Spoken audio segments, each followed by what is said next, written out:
So yeah, that's how I feel about the matter.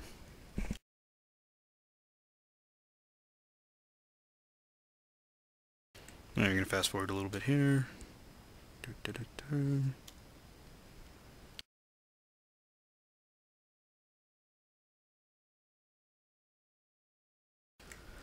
Changing weather, which is non-existent, so I don't know why they have it.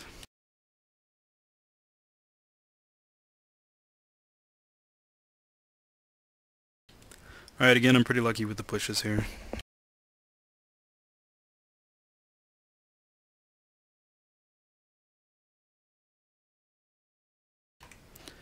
He steals all the 3+ rolls with his Dauntless, I will notice. I think he fails one Dauntless the entire game, and he makes a lot of them.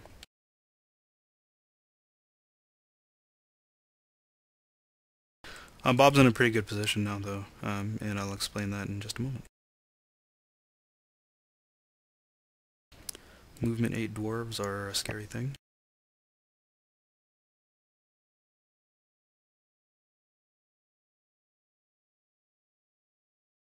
Yeah, I played a dwarf team where the one of the runners was movement 7, and it was really good. If you ever get the option to take a plus movement on your runner, it's a really big deal.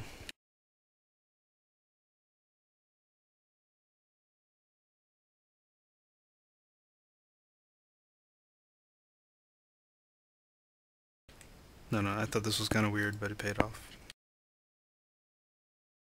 I mean, you should use your blitzes, but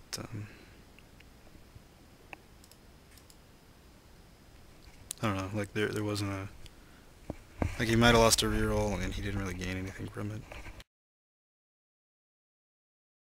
And there he goes with more go for it, which failed. But again, that's why he has rerolls. Dwarf rerolls are criminally cheap. I don't know why they're so cheap. It's like a team that needs fewer rerolls than every other team. They're the cheapest. So in the event that something goes poorly, they're still doing great.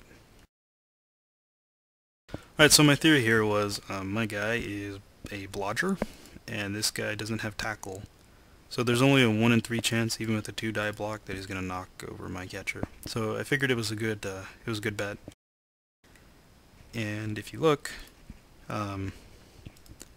this way, like, he's not gonna build a cage beyond this string of players, between these 3 players. It's not like a complete string. Well, here, let me show you my plan of action. I push him away because I don't want anybody touching this, what will be my herder, we'll say.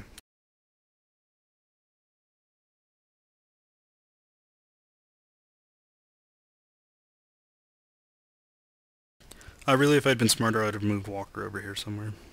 Alright, so it may seem odd that I hit this Troll Slayer with my lineman instead of my Ogre. But I cannot afford Bob going stupid right here. I need him being this kind of like a force that can't be moved. Even with the Troll Slayer blitzing, he'll have trouble getting, like I said, beyond this character up here and building a cage out of my reach. See, because what you don't want to have happen is you don't want a cage forming on the other side of your defenses. You don't want to be like chasing a cage down. You want to stay in front of the cage.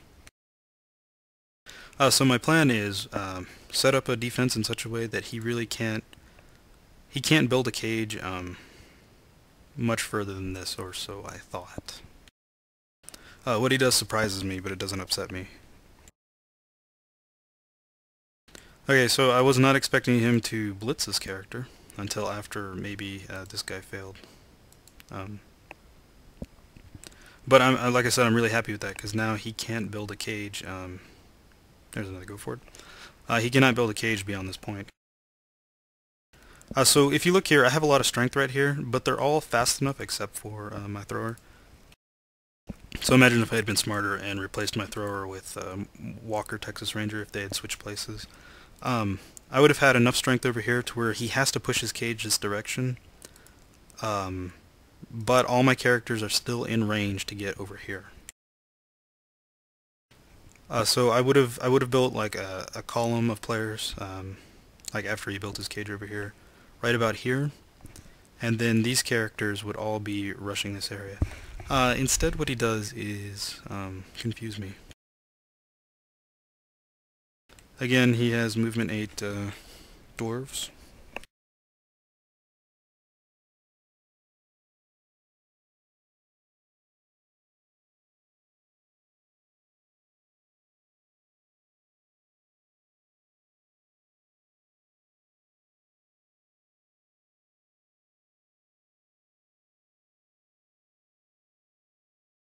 Alright, so what he's doing now is, this is why columns are stronger than a line.